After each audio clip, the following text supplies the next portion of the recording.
Assalamualaikum warahmatullahi wabarakatuh. Jamaah rahimakumullah, Alhamdulillah, puji syukur kepada Allah. Hari ini kita masih diberi kesempatan untuk bertemu lagi di channel ADRS Official. Nah, jamaah sekalian, pernah nggak sih kita merasa bingung pas mau ganti puasa Ramadan yang bolong? Ada yang bilang kodol, ada yang sebut fidyah, ada lagi istilah kafarat. Kelihatannya mirip-mirip ya, tapi ternyata beda banget loh. Terus bedanya tuh apa aja sih? Tenang, insya Allah dalam pembahasan kali ini kita akan coba bedah satu persatu, kita urai tuntas, biar semuanya jadi gampang dan jelas. Yuk, kita mulai. Oke, kita mulai dari yang paling dasar dulu ya. Biar nggak salah kaprah, sebelum kita bahas siapa yang wajib melakukan apa, kita harus paham dulu definisi dari masing-masing istilah ini. Qadha itu apa, fidyah itu apa, dan kafarat itu apa. Yang pertama, qadha. Nah, ini yang paling sering kita dengar. Paling simpelnya, qadha itu artinya membayar utang puasa. Jadi, satu hari kita nggak puasa di bulan Ramadan, ya kita ganti dengan puasa satu hari juga di luar bulan Ramadan. 1:1. Jelas ya? Berikutnya fidyah. Kalau yang ini beda. Fidyah itu bukan ganti puasa dengan puasa, tapi dengan cara memberi makan orang miskin. Fidyah ini semacam keringanan atau ruksah dari Allah untuk orang-orang tertentu yang punya uzur syar'i, punya alasan kuat yang membuat mereka nggak sanggup berpuasa. Nah, yang terakhir kafarat. Wah, ini beda lagi.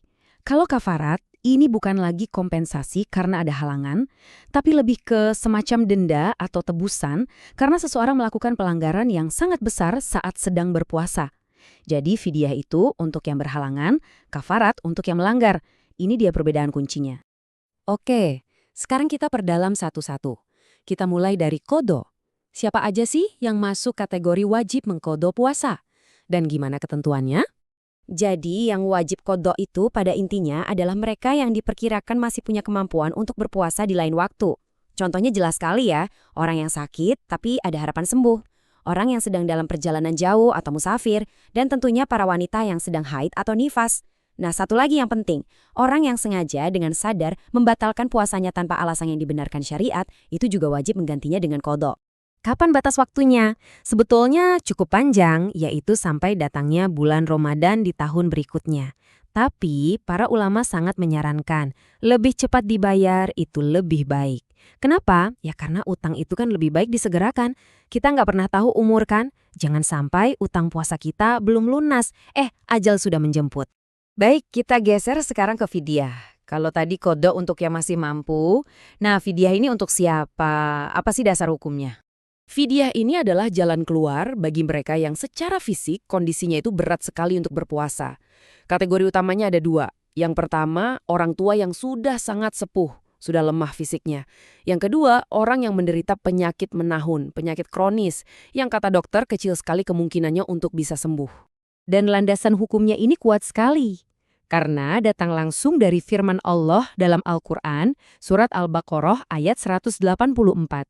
Jadi jelas, fidyah ini bukan karangan ulama, tapi memang solusi dan rahmat langsung dari Allah untuk hambanya yang berada dalam kesulitan.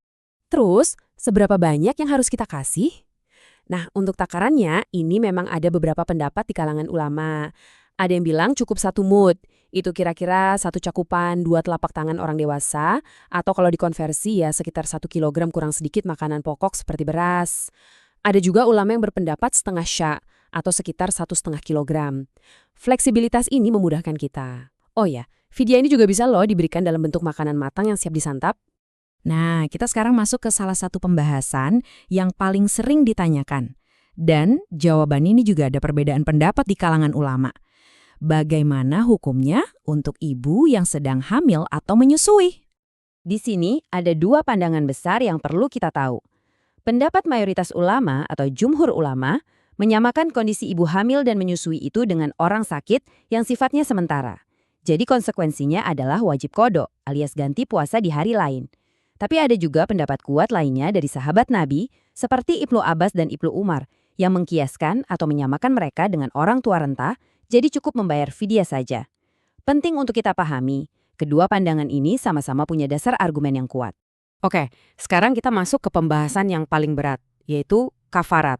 Ingat ya, ini bukan lagi soal kompensasi karena punya halangan, tapi ini adalah sebuah tebusan dosa atas pelanggaran yang sangat spesifik dan serius.